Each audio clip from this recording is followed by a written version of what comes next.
Are you interested in sci-fi shows that are based on real facts, which shows you the process of making an item? Oh, you're not? Okay, then Dr. Stone is a perfect show for you. Ladies and gentlemen, welcome to the Stone Zone, the place where I blabber about the Japanese cartoon called Dr. Stone. In this video, I will be telling a couple of reasons as to why you should watch Dr. Stone, and hopefully, by the end of this video, you'll start watching it.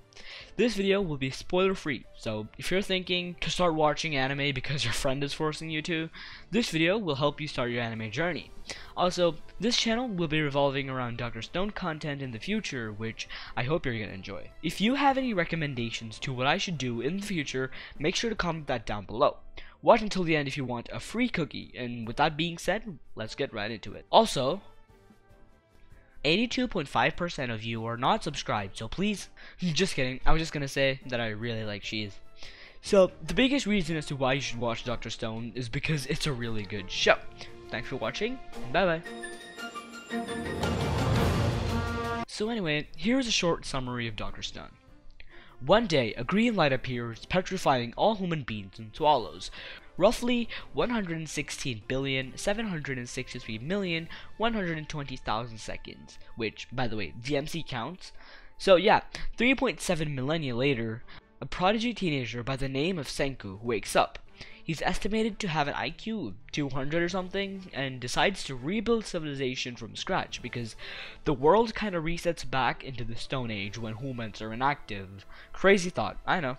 He has 2 million years worth of knowledge stuffed into his brain and is actually said to be smarter than Einstein, who, from what I've heard, had an IQ of 170 to 180. How can someone have 2 million years worth of scientific knowledge, I hear you ask? Anime logic? So basically, after a protagonist Senku wakes up, 6 months later, his friend Taiju wakes up as well, which you will learn why later on. While Senku is the super intelligent weak dude, Taiju is the brawn for brains dude.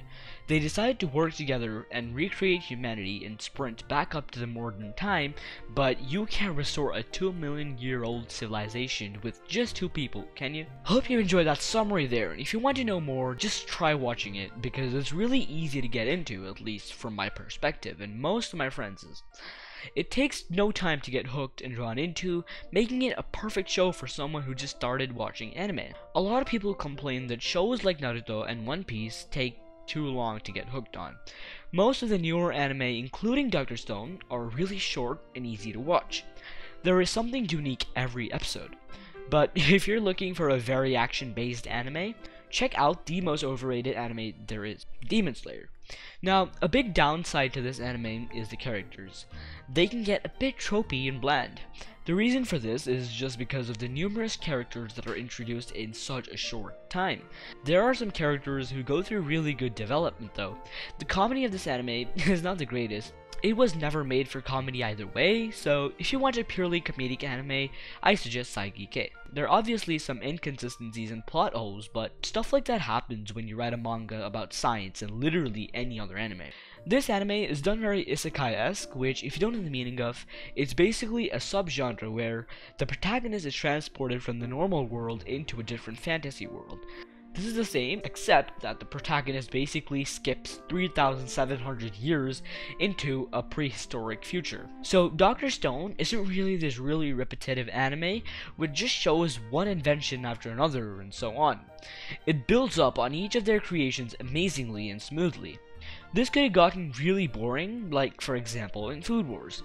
Human being makes a dish, the judges get some food orgasms, they talk about all the ingredients, and all of this multiplied by 3 or 4, and bam, you have a Food Wars episode.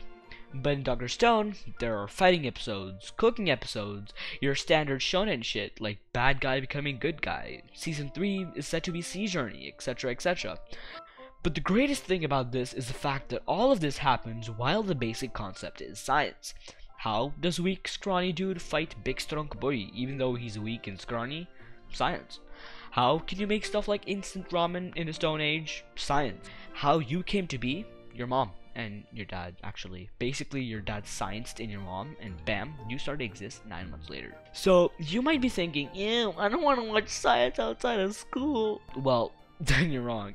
I doubt all the people who bought 10 million plus copies in total are all science nerds, and this is just the manga.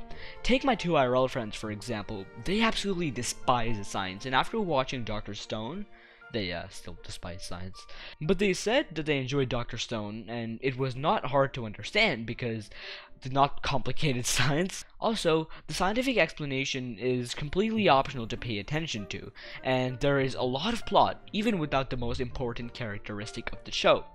Anyway, if you want an A in all of your science tests because you watch a lot of Japanese cartoons, this is a show for you. Nah, just kidding. It's not a science class.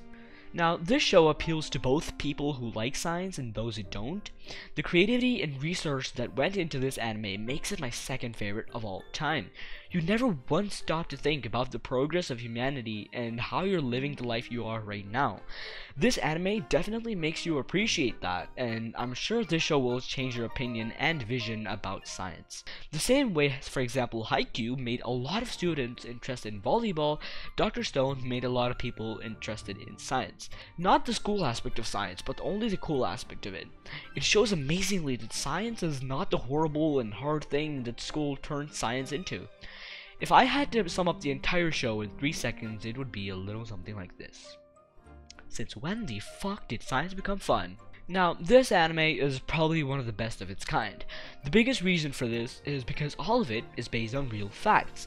They show you the correct way to create alcohol and gunpowder, so don't mess with anyone who's watched Dr. Stone, haha. Also, kids, don't make alcohol or gunpowder at home, it's not advised.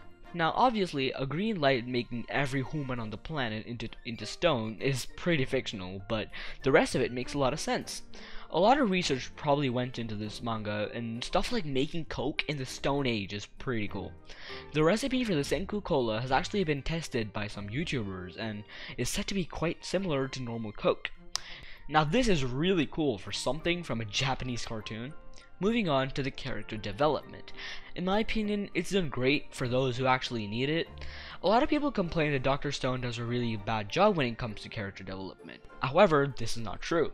Character development is needed for someone who actually needs it, and for Senku, what kind of development do you need for a prodigy who wants to rebuild civilization? You can't really do much with that, but the character development of the secondary characters are done amazingly.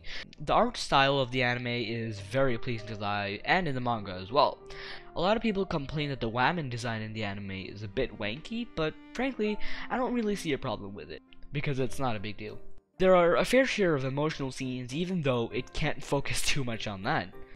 Also, no, Senku is not an overpowered anime protagonist who never makes mistakes and is always calm and can get out of any situation alone. Looking at you, Jotaro Journal and Light. The crazy and unbelievable inventions don't just pop out of nowhere. Senku has made plenty of mistakes, and as I stated earlier, he's very weak in terms of physical strength, which is then backed up by his brain power. He's also not your typical really kind protagonist, and is actually quite selfish. So, the villain of the show is actually a really good one. His ideals and goals are not very normy, and he sticks to his ideals and makes us believe that he's a good person at heart. It's just that some incidents caused him to turn the way he is now. That basically brings us to the end of the video, with me summarizing everything. Dr. Stone is a great show, and if you enjoy sci-fi which is based on real facts, you should definitely watch the show, and if not, then definitely watch the show. At least give it a try, because I always get mad if someone doesn't at least give the anime a go before judging it. So please watch the first episode, and the decision after that is yours to make. I must say, this anime is targeted to a younger audience, and I'd say 17 and under.